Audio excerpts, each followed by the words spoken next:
Salut à tous et bienvenue sur AZ237. Le monde est un endroit effrayant. Certains d'entre eux sont dus à des facteurs environnementaux, tandis que d'autres sont causés par l'homme. La seule et unique chose dont nous devrions être réellement terrifiés est notre propre humanité. Et oui, c'est vrai. Et Karla Homolka prouve à quel point nous, les humains, pouvons être terribles. Regardons son histoire. Mais avant de commencer, voici la question du jour. Celui qui me fabrique me vend. Celui qui m'achète ne m'utilise pas. Celui qui m'utilise ne le sait pas. Qui suis-je? Donnez-nous votre réponse dans les commentaires. La réponse exacte vous sera donnée à la fin de la vidéo.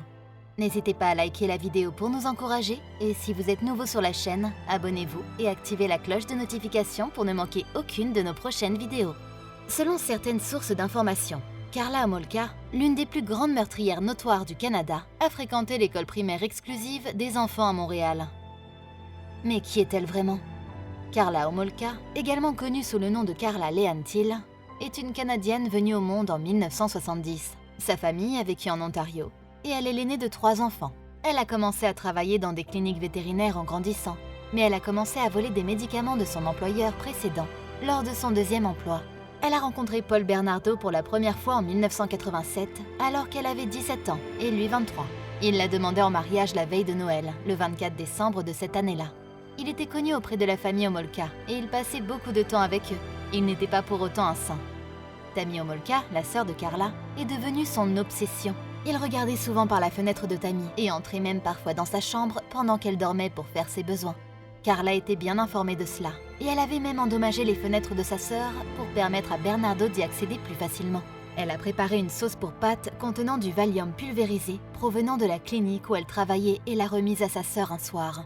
Bernardo a violé Tammy pendant que Karla se contentait de regarder. Le couple fiancé était en boîte avec Tammy en décembre 90, lorsque Karla versa de l'allotane dans le cocktail de sa sœur, car elle avait décidé de donner à Bernardo la virginité de sa sœur parce qu'il était mécontent de ne pas être son premier partenaire sexuel. Ils ont déshabillé Tammy et ont commencé leurs actions après qu'elle se soit évanouie. Même en étant droguée, Tammy a commencé à vomir. Avant d'appeler les secours, les fiancés l'ont habillée et ont recouvert les traces de leurs méfaits. Tammy est décédée sans jamais se réveiller, et sa mort a été considérée comme un accident dû à une consommation excessive d'alcool malgré des preuves alarmantes du contraire. En 91, Bernardo a enlevé Leslie Mahaffey, une jeune fille de 14 ans qui venait d'être enfermée par erreur à l'extérieur de sa résidence.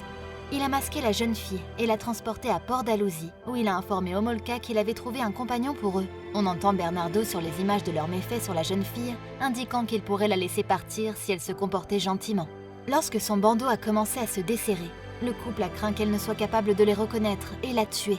En 92, les 2 hommes erraient à la recherche de leur prochaine cible lorsqu'ils sont tombés sur Kristen French, une jeune fille de 15 ans. Bernardo s'est associé à Homolka et l'a forcée à monter dans la voiture pendant qu'Homolka faisait semblant de chercher son chemin. Kristen French était habituellement très ponctuelle lorsqu'il s'agissait de rentrer chez elle après l'école. Alors, lorsqu'elle a accusé un retard, ses parents se sont inquiétés. Le couple a tourmenté sexuellement et physiquement Kristen French à plusieurs reprises pendant près de 3 jours, en enregistrant la scène avant de la tuer. Homolka a été libérée en juillet 2005 après avoir passé 12 ans derrière les barreaux. Même si elle était toujours perçue comme une menace, elle a été libérée sous 9 conditions, notamment celle de tenir la police informée de ses déplacements et de tout changement d'identité. Toute l'interdiction de s'absenter de chez elle pendant plus de 48 heures, l'interdiction d'être avec une personne de moins de 16 ans et quelques autres restrictions. Quelques jours avant sa libération, un juge a refusé la demande d'Homolka d'empêcher la presse de rendre compte de sa vie. Elle est restée aux Antilles et dans l'île caribéenne de la Guadeloupe pendant plusieurs années. Paula Todd, une journaliste, a retrouvé sa trace, mais très peu de personnes en Guadeloupe se souciaient de son identité. Elle s'est rendue au Canada en 2014 et tout a changé. Des résidents de Châteauguay ont exprimé leur mécontentement face à la présence de Karla dans leur ville en 2016. Le député montréalais, Mark Miller, a mentionné que le gouvernement allait se pencher sur les conclusions une fois que les politiciens en auraient parlé. Tom Muckler a exprimé sa déception à l'égard de Karla, affirmant qu'elle avait purgé sa dette envers la communauté et implorait ses camarades de lui pardonner. Y a-t-il une possibilité d'expiation et de pardon si vous garantissez la protection des enfants, à part notre dégoût pour la brutalité du crime, déclara Tom. La demande formelle urgente de protection de la presse présentée par Karla a été rejetée par le Conseil de presse du Québec. Le conseil autorisa les médias à couvrir l'endroit où se trouvait Karla ou son nom, mais interdisait la publication de son adresse actuelle. la communauté avait le droit d'être informée de son nouveau quartier, et la publication avait le pouvoir discrétionnaire d'imprimer ou non cette information. Il n'était pas contraire à l'éthique de mentionner le nom de la communauté où vivait Carla. Le conseil estimait que son identité ne devrait pas être cachée au public, car il s'agissait d'une personne publique dont le passé avait ébranlé le Québec et le Canada. Le verdict du conseil reflétait le rejet par la Cour supérieure de la demande de confidentialité de Carla en 2005. En raison de la gravité apparente des délits commis par elle, le public avait le droit de savoir exactement ce qui se passait avec elle. Dans une interview accordée à Radio-Canada, elle a fait remarquer qu'elle méritait une certaine intimité, car elle se sentait victime de Paul Bernardo. Elle a demandé de la compassion, car elle était une adolescente fragile à l'époque des crimes. Elle avait 17 ans à l'époque, était ignorante et en pleine phase d'expérimentation. Elle avait peur d'être abandonnée et avait un besoin urgent d'une relation. Elle manquait même de confiance en elle. Il semble qu'il y ait beaucoup de choses pour elle qu'elle ne réalisait pas à l'époque, mais qu'elle connaît maintenant. Elle a tenté de faire modifier son nom pour protéger sa vie privée en 2006, mais sa demande a été rejetée. Elle a accouché d'un petit garçon en 2007, mais les travailleurs sociaux n'ont pas voulu l'inspecter immédiatement en raison de ses antécédents. Elle a travaillé et servi à l'école, où ses 2 enfants allaient pendant un certain temps. Et c'est là que les spéculations et les problèmes ont commencé pour elle. Dans toutes les écoles du Canada, ou plutôt partout, chaque bénévole doit faire vérifier son dossier et effectuer une vérification des antécédents avant d'interagir avec les élèves. Cependant, c'était différent pour l'Académie adventiste Greaves, une école de Montréal. On ne sait pas comment Carla avait été approuvée pour être leur bénévole, mais il est clair comme de l'eau de roche que l'école n'a pas assuré la sécurité de ses élèves. Selon un rapport, Carla a déjà été invitée à participer à une classe de la Greaves Adventist Academy pour enseigner aux élèves tout ce qui concerne le tricot. Elle a également participé à un voyage scolaire avec des élèves et leurs superviseurs adultes, selon la Gazette de Montréal, et a accueilli une fois un chiot. Comment réagiriez-vous si vous appreniez que votre enfant fréquente une meurtrière en série? Ce n'est pas bien. Cependant, selon un responsable de l'école, Madame Homolka n'était pas vraiment une bénévole permanente, et on ne la voyait jamais avec des enfants, que ce soit à l'école ou dans les églises. Il a déclaré que l'administration de l'école était bien consciente de qui elle était vraiment. Comment cette commission scolaire pouvait-elle contourner les parents? Comment une tueuse en série pouvait-elle se promener comme une femme libre?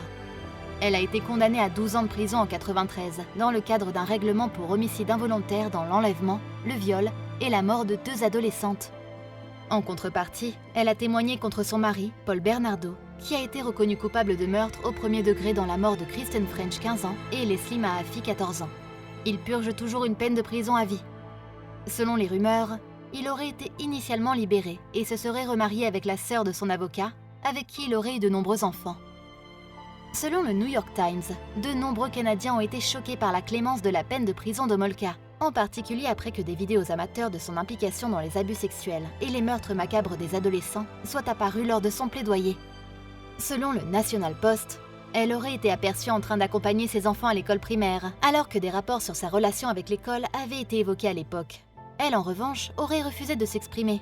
Les représentants de Greaves n'ont pas répondu à la demande de commentaires du public dans l'immédiat.